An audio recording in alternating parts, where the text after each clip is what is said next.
Sahabat hidroponik, hari ini saya akan mendatangi salah seorang teman kita, rekan kita yang juga menggeluti dunia hidroponik dan juga anggota dari komunitas hidroponik Kota Dumai. Siapa orangnya dan apa saja yang akan kita bicarakan nantinya? Sekarang kita langsung menemui orang yang saya maksud. Sahabat hidroponik, saat ini kita sedang bersama saudara Arif Suganda, salah satu pelaku hidroponik yang ada di Kota Dumai. Jadi kita langsung aja ngobrol-ngobrol seputar dunia hidroponik dengan Mas Arif. Mas Arif, apa kabar? Alhamdulillah sehat. Ini hidroponik udah berapa lama jalan? Ini baru kurang lebih 3 bulan. 3 bulan ya. Jadi pertama kali tertarik dan menjalankan hidroponik itu karena apa? Kalau awal tertarik dengan dunia hidroponik itu dari awal kuliah dulu, Bang. Ada salah satu dosen yang juga penggiat hidroponik, dia berdomisili di Bukit Tinggi.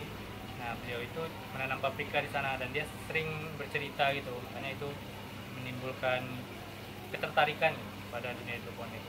Dan semakin berjalannya waktu, terus belajar, ada senior yang ngajakin juga gitu kan, akhirnya tertarik dan akhirnya ikut nyobain juga. Berarti ini udah sekitar kurang lebih 3 bulan ya? Iya, kurang lebih. Tanaman yang udah pernah ditanam secara hidroponik itu apa aja?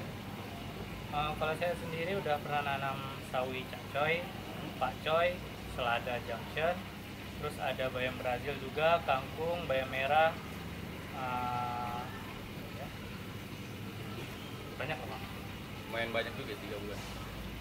Ini selama 3 bulan ini itu hasilnya itu untuk dikonsumsi sendiri atau untuk dijual atau untuk apa? Ya, untuk dijual. Kalau untuk hasilnya sendiri itu ada yang dikonsumsi sendiri, ada juga yang dijual, ada juga yang dibagi-bagian ke tetangga. Yang paling susah menurut Arif itu menanam apa? Kalau menurut Arif pribadi menanam selada. Tantangannya di mana kira-kira?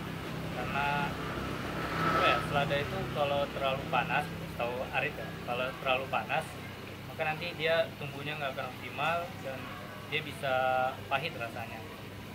Ya, kalau selada memang tantangannya di daerah kita yang panas ini memang gitu. Selada itu jadi gampang karena busuk akar, kadang juga bolting, berbatang. Jadi kita harus pintar-pintar ngakalinnya gimana biar temperatur air di tandon itu tetap rendah.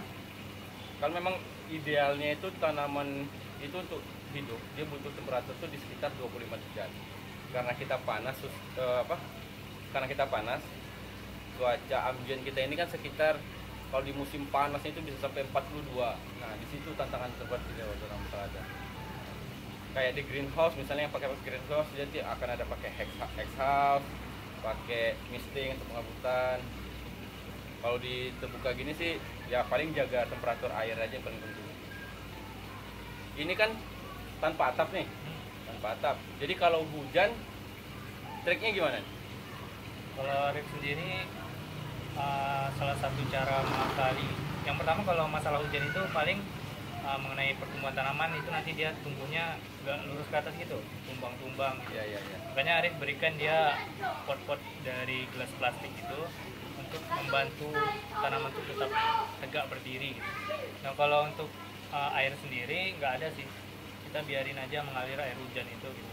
Paling nanti setelah hujan kita cek keadaan nutrisi, keadaan pH gitu aja. Jadi ini pernah duber lah ya tandonnya? Pernah duber ya? Sering malah, Bang, kalau hujan iya. deras. Resikonya kalau kita nggak pakai atapnya gitu, resikonya memang di hujan, air hujan terlalu banyak masuk, duber, nutrisi terbuang, otomatis kita ngasih nutrisi lagi. Ya. Minum dulu.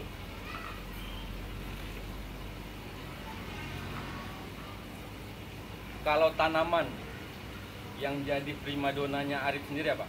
Yang paling suka nanamnya, permintaannya juga lumayan tinggi? Kalau sekarang masih ke selada gitu. Selada ya? Karena memang banyak yang nyari selada gitu. Walaupun penuh tantangan gitu kan, walaupun banyak kendala-kendala di tanaman selada, tapi tetap selada paling menarik tanam. Jadi kayaknya hampir di semua daerah rata-rata itu sama. Selada itu jadi bahan komoditi yang nilai ekonomisnya cukup tinggi. Walaupun Di daerah dataran rendah seperti kami ini, daerah yang panas, tantangannya akan lebih tinggi bagi kami, petani-petani yang ada di daerah dataran rendah, daerah pesisir pantai ini, harus pintar-pintar untuk ngakalin gimana temperaturnya itu tidak terlalu tinggi. Jadi panen masih bisa sesuai harapan. Arif udah 3 bulan ya, berhidroponik. Ini semuanya ada berapa lubang tanam? Kurang lebih ada 500-an. 500 lubang tanam, udah 3 bulan. Tanamnya continue terus ya, nggak putus? Insya Allah Ya? continue. Tapi jenis tanamannya mungkin Iya, berbeda. Beda-beda terus ya? Kita ragamkan biar lebih menarik aja. Iya, iya, iya. Pandang.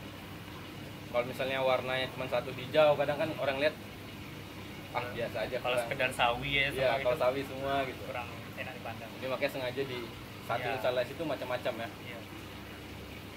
Kayak kemarin tuh kalau nggak salah yang bayam merah di mana? Di sini atau di sana? Bayam merah di sebelah sana ada, di sebelah sini juga ada, Bu. Jadi memang kalau ada perbedaan warna yang kontras itu memang jadi, kalau ada yang lihat itu langsung jadi daya tarik tersendiri gitu. Beberapa tanamannya nih, sawi-sawi ini ada yang menguning nih daunnya. Kira-kira itu penyebabnya apa? Nah, kalau menguning itu mungkin diagnosa awal itu di pH-nya. Karena memang saya sendiri jarang memperhatikan pH gitu. Tapi ya karena udah terjadi kasus seperti ini ya kita mau nggak mau jadi harus rutin cek pH gitu. Tapi ini udah agak mendingan. Sebelumnya itu kuningnya lebih pekat lagi gitu. Oke. Dan setelah kita lakukan pengecekan pH dan kita berusaha untuk memperbaikinya, alhamdulillah hasilnya udah agak mendingan. Tapi masih juga belum dikatakan baik, tapi udah agak mendingan. Jadi waktu apa yang kuningnya kuat itu berapa hari yang lalu?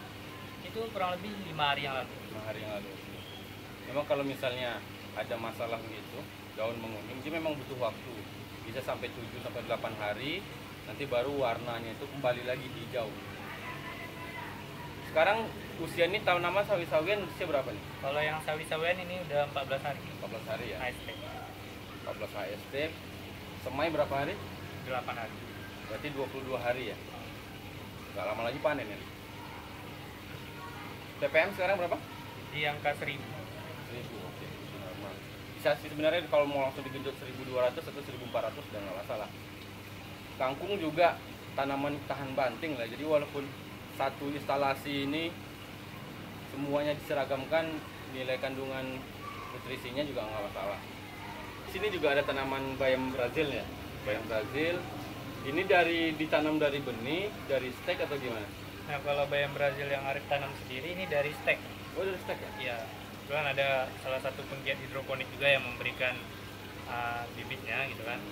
Arif tanam di sini dan ini udah usia 3 minggu. 3 minggu ya? Ya udah sebesar itu.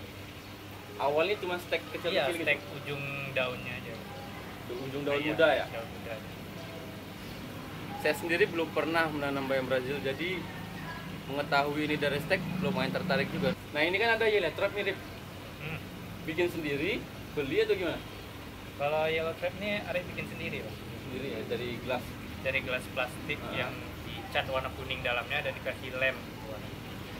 Oh cuma model warna kuning sama lem, Iya. tanpa ada apa kayak aroma pemancing Nggak gitu. Ada juga sih beberapa cara kayak kita nanam tanaman pengalihan. Misalnya di sekeliling ini kita tanam kayak bunga matahari, bunga celiosa, bunga kertas, kalau orang kita bilang bunga kertas. Itu kan warnanya cerah-cerah tuh. Menurut beberapa pakar itu bisa jadi sebagai pengalihan. Jadi hama itu nggak langsung ke tanaman kita. Pengendalian hama terpadu. Iya. Kayaknya anak Universitas Pertanian ya, jurusan pertanian lebih paham lah paling kayak gitu. Tahu sih. Ini hidroponik Arif jalankan sendiri atau ada keluarga juga yang lain ikut sama-sama gitu? Kalau yang menjalankannya Arif, tapi kalau modal dari orang tua. Iya. Orang tua ada ketertarikan atau saudara-saudara ada ketertarikan gitu? Ada, kalau orang tua sendiri awalnya cuma modalin sedikit gitu kan. Terus melihat hasilnya kan bagus tuh. Dia jadi makin tertarik gitu. Dan akhirnya ditambah lagi. Alhamdulillahnya orang tua support. Iya. Nah, sahabat hidroponik, tanpa sepengetahuan saya kan kenal sama Mas Arif ini baru sekitar berapa? 2 bulan ya? Bulan kurang. Sekitar 2 bulan. dan ternyata dia ini salah satu subscriber channelnya Hidroponik. Kami sama-sama nggak tahu nih kalau sama-sama tinggal di satu kota yang sama. Ketemunya itu pas ada pembentukan komunitas, sebuah organisasi komunitas hidroponik Kota Dumai. Disitulah ketemunya, disitu taunya kalau dia ternyata salah satu dari subscriber channel yang kita tonton sekarang ini. Ya, dan Arif sendiri nggak tahu kalau Bang Anggi ini adalah orang Dumai gitu. Walaupun udah lihat banyak videonya, nggak tahu kalau Bang Anggi ini orang Dumai. Jadi selama udah berjalan 3 bulan, mencoba bercocok tanam secara hidroponik, tantangan terberat yang Arif rasa dari menanam secara hidroponik ini apa? Kalau tantangan terberatnya adalah di penjualan. Jualan. Kalau dari segi penanaman, pembesaran, itu tantangannya yang dirasa yang paling berat. Kalau dari segi itu rasanya nggak ada yang terlalu berat karena semua ada di YouTube, bisa kita dapatkan, di buku banyak kita dapatkan. Itu kalau soal penjualan kan kita pengalaman. Sahabat hidroponik, seiring berjalannya waktu semakin banyak petani-petani hidroponik yang bermunculan di berbagai kota. Banyak faktor penyebabnya. Salah satunya adalah mulai dikenal secara meluasnya tanaman hidroponik, dan tanaman hidroponik sudah menjadi salah satu komoditi kebutuhan harian di masyarakat kita.